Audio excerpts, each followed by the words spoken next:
Okay, hi everybody.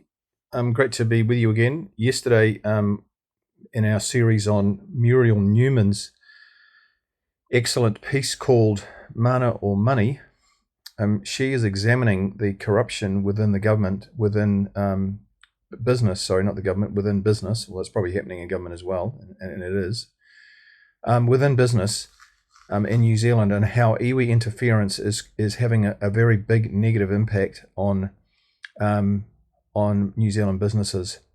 And in this article, in the last video that I did, and in previous videos, we've discussed the problem with Ngāi Tahu, with South Island rivers and hydro schemes. We've discussed the Waikato River and the iwi authority there wanting to charge exorbitant amounts of money for water going into Auckland.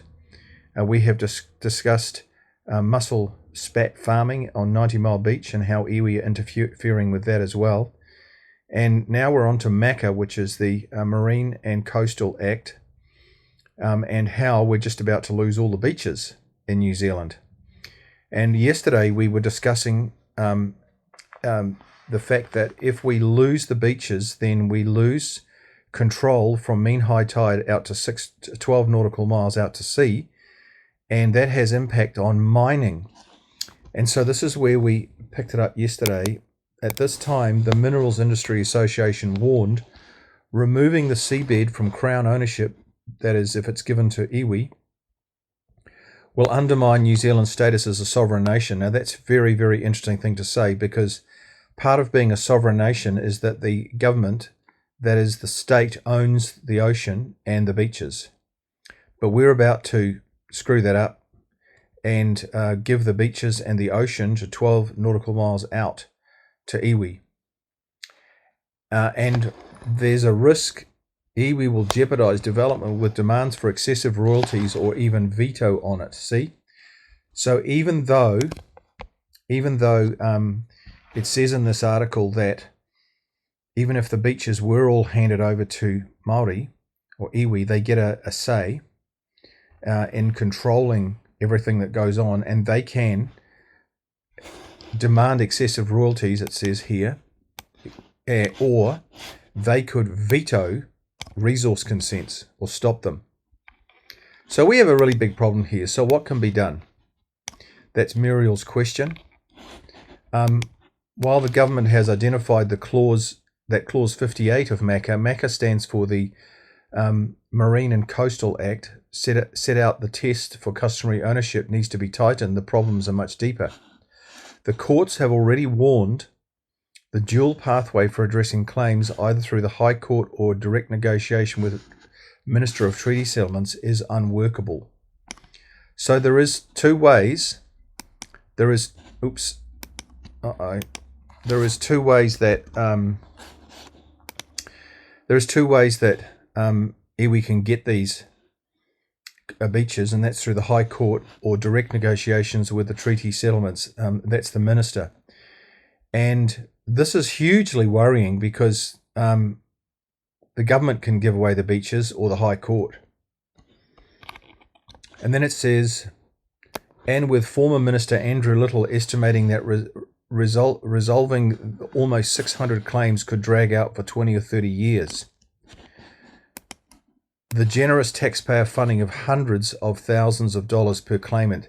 They get $485,000 for every claim. So multiply 600 by 485,000, and that's what the taxpayer is paying, because iwi get all their legal fees paid when they put in claims to the Waitangi Tribunal and to the High Court for claims for the coastline. All their legal expenses are paid, and they're paid by us. So effectively what we are doing, which is a huge worry, is that we are actually paying iwi to take over the beaches. Now, if that doesn't make your blood boil, just let that sink in for a bit. I'll say it again. We are paying for iwi to take over our beaches and the ocean around our country. We're going to lose our sovereign status. We're not going to be New Zealand anymore. We're going to be a dual government with Maori iwi having the power to veto, stop anything they want. Now, this giving away of legal fees, it says here, that's already created a multi-million-dollar gravy train for Maori lawyers, and it's unsustainable. So what happens is, you may not be aware of this, is that a tribe, and at the moment there's 600 claims, but a tribe can choose any lawyer they want to represent them to make a claim. And the legal fees for those lawyers are paid for by the state.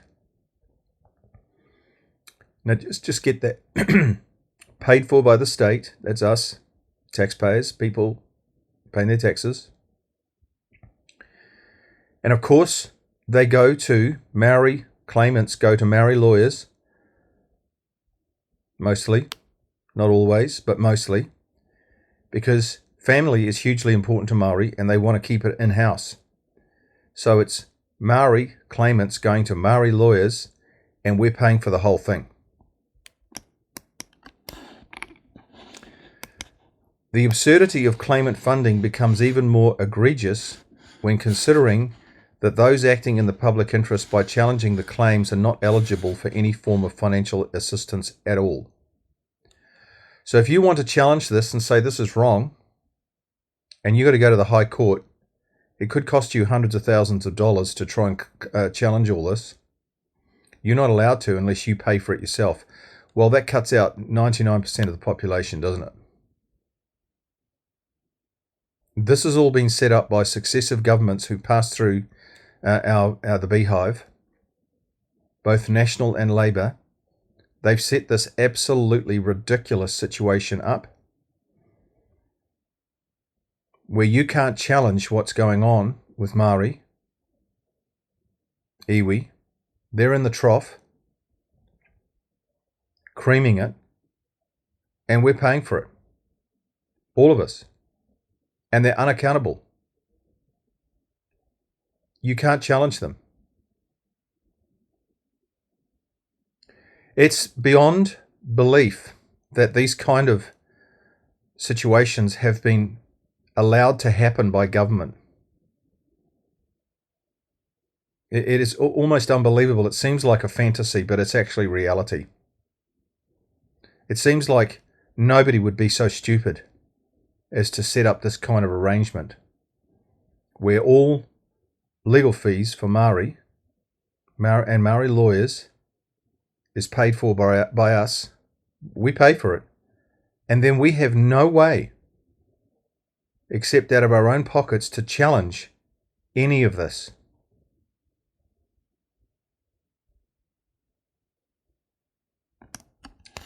Well, Muriel goes on to say, as you will be aware, the New Zealand Centre for Political Research strongly believes the foreshore and seabed is part of the common heritage and should be owned by the Crown on behalf of all New Zealanders. And of course, that is completely correct. Helen Clark believed that. But then Chris Finlayson and John Key came along and they completely screwed it up. And then unprecedented corruption between 2017 and 2023 with the Labour government, they put everything on turbo.